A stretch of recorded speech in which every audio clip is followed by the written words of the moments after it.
Hey guys, today I'm going to teach you how to replace a water shutoff valve. More specifically, in this case, it's a toilet supply line valve. Now, occasionally these valves go bad. They either get stuck or they leak. This valve is actually not in too bad of condition. It's a little corroded, you can see, but doing some work in the bathroom and I wanted to update it. And nowadays they make quarter turn valves, which are easier. It's a little bit of a cleaner valve, so I'm going to replace that. But before we do that, I am going to shut the water off. In some cases, that may mean shutting off the water main. In my case, I know if I shut this valve right here, the water no longer goes through this filter system. This is attached to my well. Now, the next step is very important. You need to find a nearby sink or something that you can open, turn on, so that all the water that's above you drains out. So in this case, I'm in the basement, so the whole house is above me. So I need to open a valve or turn on a sink or something that allows me to drain the water out of the line. Because this one's really low to the floor and I can't really get a bucket under it, I have some other valves over here at the sink that I'm also working on that I'm going to be replacing. As you can see, this one leaks a little bit. So what I'm going to do is actually, I'm just going to open this one a little bit and let the water from above, the gravity, bring it down. And it's going to drain for a while. What we have here is a piece of copper. This is just like the piece of copper that's stubbed out of the wall down there. And it's a 1/2-inch piece of copper, which is common in most households, basically built probably mid-century or beyond. Some of the newer houses, you'll see PEX, which is like a plastic water line. But in this case, we're going to be dealing with 1/2-inch copper line. And so this is pretty much exactly the same valve that's on there right now. This is what's called a compression valve. And how that works is this nut comes off and this little ring right there seals around the copper pipe. So if you see, like that. So what happens is you'll set your nut onto the pipe like that. Then you'll set your ring on here. And then you'll stick that on there like that and tighten this down. And that is how basically what we're going to be doing. However, there's new options also that you could choose to replace with. This is a quarter turn valve, like what I was saying. It just turns a quarter turn to open and shut. And it's a push to connect. So all you have to do is put that on there and push it on and it seats. And you have to have a tool to pop it loose. So I'm not going to push it on there and show you in this case, but this is a really easy option for replacing what you have there.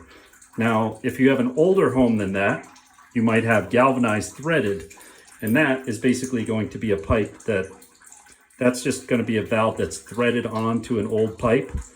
That's also very common in older homes, so you can unthread it. The last option you might have is that this valve may actually be what's called sweated or soldered to the copper. And in order to get that off, you either A, have to cut the pipe, or B, you have to use a blowtorch to heat the solder until the valve is loosened. The valve can be loosened, and then using a pair of channel locks or pliers or something. Obviously, you don't want to use your hand because it's going to be very hot. You'll want to pull that valve off. Now, in this case, this is just a compression fitting like what I just showed you. So as you can see, most of the water has drained out of that line. So this supply line is a little bit lower. So there's likely still going to be some water in that line. So what I'm going to do is try and get just like a small cup or something that I can get underneath there to catch whatever water is still left in that line. Can't fit a big bucket, but I can fit something small. If your container fills up, obviously you can just close the valve, dump the container, put the container back in place. Okay, so that's about all the water coming out. So the rest of the water, there'll still be a little bit when I pull the valve off, but the rest of it I'll just catch with a towel.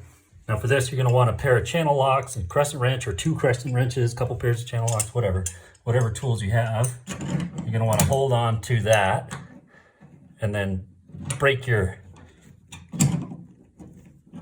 the nut loose that's holding it. And then eventually it should come off by hand. Then we're going to pull this ring off. Now before I put the new valve back on, I'm going to take a piece of fine grit sandpaper 220, whatever, like whatever fine grit you have, and just clean this up and get rid of corrosion and oxidation and whatever else is on the copper. This is not in too bad a shape, so we'll just clean it up, make it look nice. I cleaned more than I needed to, but there was some old paint and stuff on here, so you could easily replace that valve with basically the same valve if you wanted to. And to do that, you would slide the nut on first, the retaining ring, pressure ring on, and then slide the new valve on. And there you go. This is not a quarter turn valve. I'm not going to use this one. But you could replace it basically the same way that you did. Or you can use these. Now the benefit of these is that you don't need any tools. You just press them on and they're on there. And they can spin around without loosening up. The drawback is that they're more expensive. But in this case, I'm going to be using this press on, which is super easy. We don't need this compression fitting because we're going to just connect a water line. So I'll just take this, push it on in place, put the cover piece back on, and there we go. We're watertight. So that's it. All we have to do now is turn the water back on, pressurize the line, make sure there's no leaks, and then that's it. That's how you replace a water supply line. So if you guys have any questions, feel free to hit me up, but it's a pretty simple DIY that most people should be able to do.